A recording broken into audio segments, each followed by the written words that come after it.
자, 재건축, 호재는 이제 옛말이다. 이제 이런 말 들어보셨나요? 비싼 재건축 분담금 때문에 사업성이 떨어진다는 평가가 이어지고 있는데요. 분담금은 12억 1,800만 원을 내야 하는 것으로 나왔습니다. 한때는 황금알을 낳는 거위였던 재건축이 돈 먹는 하마로 이제 바뀐 것이죠. 안녕하세요, 복마마입니다. 자, 여러분, 부동산 시장에서 빼놓을 수 없는 것 중 하나가 바로 재건축이죠. 자, 이 재건축에 대해서 오늘 여러분들하고 좀 이야기를 나눠보려고 하는데요. 아파트가 재건축을 추진하면 대부분 집값이 크게 오르죠. 그래서 이제 구축 아파트 단지를 지나가다 보면은 재건축이 확정되었다면서 플랜카드가 크게 축하한다고 이제 걸린 거를 많이 이제 보신 적이 있으실 텐데요. 그런데 또 요즘에는 이제 재건축을 마냥 이제 반가워하지만은 또 않는다고 합니다. 도대체 이유가 무엇인지 오늘은 재건축에 대해서 여러분과 이야기를 가져보겠습니다. 재건축, 호재는 이제 옛말이다. 이제 이런 말 들어보셨나요? 예전에는 강남에서 재건축을 한다고 하면 여러 대형 이제 건설사들이 막 큰 돈을 서로 이제 벌 수 있다는 생각에 이제 막 치열하게 경쟁 입찰을 했었는데요. 그런데 요즘은 건설업체들이 이 재건축에 대한 사업성이 좋지가 않아서 재건축 입찰을 주저하고 있는 상황이라고 합니다. 재건축은 예전과 상황이 정반대라고 요즘 알려지고 있는데요. 최근에 정비사업에서 조합과 이제 시공사가 공사비 인상 문제로 이제 갈등을 많이 빚으면서 건축 자재 가격이나 건설에 참여하는 인건비가 이제 급증을 했고요. 금리마저 이제 오르면서 금융 비용이 이제 급등을 하면서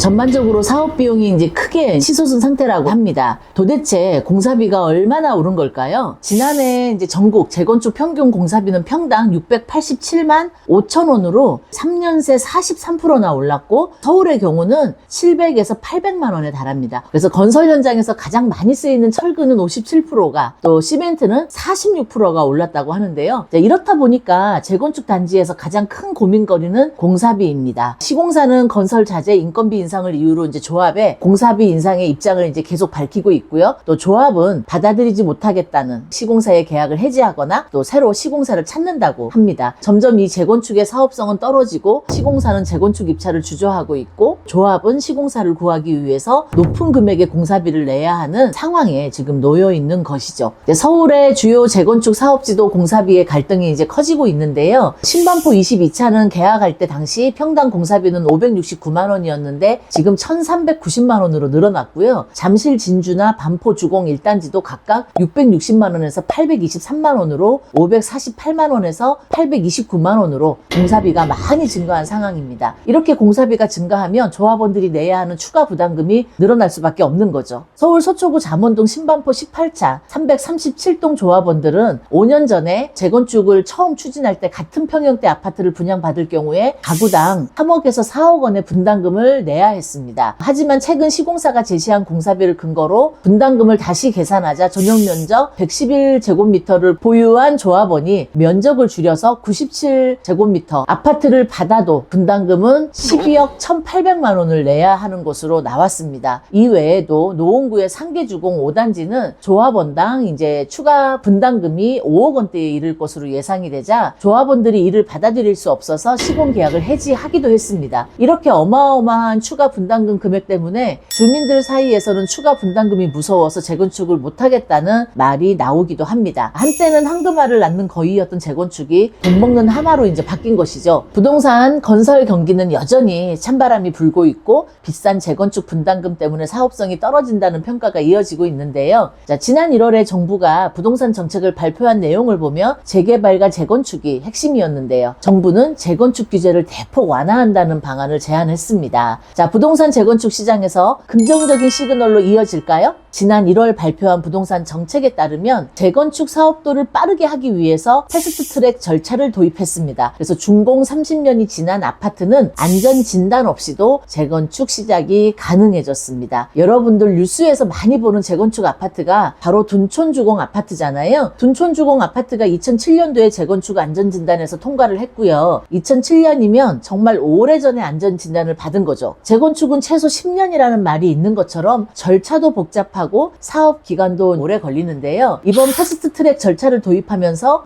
과거에는 안전진단 통과를 해야지만 이제 정비구역 위반이 가능했으나 이제는 안전진단 통과 없이도 정비사업 착수가 가능해졌습니다. 준공 30년이 넘었을 때는 추진위 구성을 할 수 있고 정비구역 지정과 조합 설립 추진 병행도 이제 가능합니다. 따라서 재건축 사업 기간을 최대 3년까지 단축할 수 있게 됐습니다. 두 번째 이제 재건축 규제 완화 정책은 사업 초기 이제 자금 지원인데요. 재건축 과정에서 애로사항 중 하나인 사업자금 조달에 대한 해결책을 마련했습니다. 바로 이제 관리 처분 인가 이전에도 계획 수립 등에 필요한 자금 조달이 용이하도록 기금융자 제공과 허그 보증 대상을 확대한다는 방침입니다. 예를 들어 조합 설립 단계에서 초기 사업비로 구역당 50억 원 이내를 지원하고 사업 시행 인가 시에도 공공성을 충족하면 허그 보증을 통해 추가로 50억 원을 지원한다는 계획입니다. 또 관리처분, 이주, 철거 단계에서는 허그 보증을 확대해 현재 사업비의 50% 수준에서 60%까지 늘린다는 방침입니다. 자, 세 번째로는 오늘 27일부터 재건축 초과이익 환수법 완화 개정이 시행이 됐습니다. 재건축 초과이익 환수제는 재건축으로 얻는 조합원 이익이 인근의 집값 상승분과 비용 등을 이제 제외하고 8천만 원을 넘었을 때 초과액의 최고 50%를 부담금으로 환수하는 제도인데요. 개정안에 따르면 이제 부담금이 면제되는 초과이익 기준은 기존 3천만 원에서 8천만 원으로 늘어난 것입니다. 또한 1가구 1주택 장기 보유자에게는 부담금의 최대 70%를 감경해 주고요. 60세 이상 고령자는 납부를 유예할 수 있도록 하고 있습니다.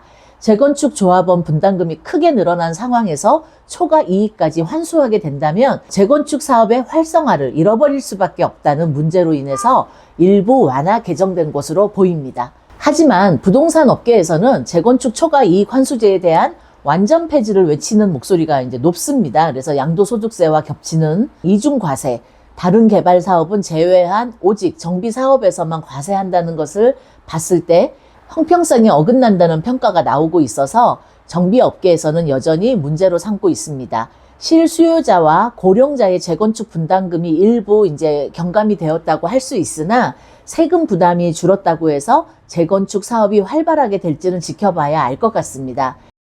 마마 구독, 좋아요 꼭 눌러주세요. 2020년, 21년도 이제 집값이 이제 급등을 하면서 그 이유로 이제 주택 공급이 부족하다는 의견이 많이 거론이 되고 있었습니다. 그래서 수도권에 집을 지을 수 있는 이제 토지는 제한적이고 기반 시설이 받쳐주는 곳에 집을 지어야 되겠죠. 그래서 따라서 이제 노후 아파트를 없애고 새 아파트를 짓는 것이 방법이 되기 때문에 정부에서 이제 재건축 관련 규제를 많이 풀었다고 하지만 현실은 높은 분담금과 부담금이 재건축을 가로막고 있는 것이죠. 부동산 경기가 좋지 않아서 투입 비용 대비 개발 이익이 줄어드니까 분담금 부담이 더 크게 느껴질 수밖에 없습니다. 재건축 지연은 또 다른 주택 공급 부족을 초래할 수 있기 때문에 다른 정책들도 필요해 보이긴 합니다. 요즘 재건축 시장이 뜨거워진 이유가 하나 더 있는데요. 일기 신도시 등 노후 계획 도시 재정비를 위한 특별법이 오는 4월 27일부터 시행이 이제 예정입니다. 처음 노후법에 관한 논의가 시작된 것은 재건축 문제에서 이제 비롯됐습니다만 90년대 지어진 노후된 아파트와 일기 신도시들의 이제 아파트는 지어진 지 30년이 지나 이제 재건축이 필요하지만 사업 수익성이 낮아서 재건축이 사실상 어렵습니다. 이런 문제를 이제 해결하고자 노후계획도시 특별법이 마련됐고 영종률 인센티브 등을 부여해서 사업 수익성을 높여주는 것이죠. 만일 택지개발지구이면서 20년이 넘었고 면적이 100만 제곱미터 이상인 택지는 전국에 51개가 있으며 특별법 적용 가능한 지역까지 포함을 하면 최대 108개 지역까지 확대가 된다고 합니다. 노후계획도시 특별법과 재건축 완화 개정에 따라 재건축 시장의 큰 호재는 맞지만 단기간에 진행되는 상황이 아니기도 하고 또 주택시장 분위기가 좋지 않은 것을 판단을 했을 때는 시장에 큰 변수를 가져오는 영향은 이제 보기는 어려울 것 같습니다. 정부가 이렇게 지금 다양한 정책을 내놓는다는 거는 앞으로 재건축이 어려울 것 같으니까 이거를 많이 완화해주면서 매끄럽게 끌고 가려고 이제 하시는 거니까 여러분들도 신중하게 생각을 하시고 고민을 하시고 오래된 아파트를 매입을 해서 재건축을 하시더라도 이런 부분을 좀 염두를 하고 본인 부담금이나 이런 부분들을 조금 고민하고 이제 재건축도 하시면 좋을 것 같습니다. 노후된 주택에 대한 재정비는 우리나라 부동산 시장에서 가장 중요한 과제로 꼽힐 수밖에 없겠죠. 자, 총선 전 여러 정책도 많이 나오고 정부에서도 다양한 부동산 정책들이 나오고 있습니다. 여러분들이 복마마 TV와 함께 하시면서 다양한 부동산 정책들을 챙기시고 개개인의 신중한 부동산에 대한 고민들도 이제 있으실 텐데 댓글로 많이 의견도 달아주시면 감사하겠습니다. 또 복마마 구독, 좋아요 꼭 눌러주시고요. 저는 또 다음에 더 참신하고 여러분들을 좋아하시는 궁금한 내용으로 또 찾아뵙도록 하겠습니다. 다음에 만나요. 안녕. 평소에 관심이 있었거든요.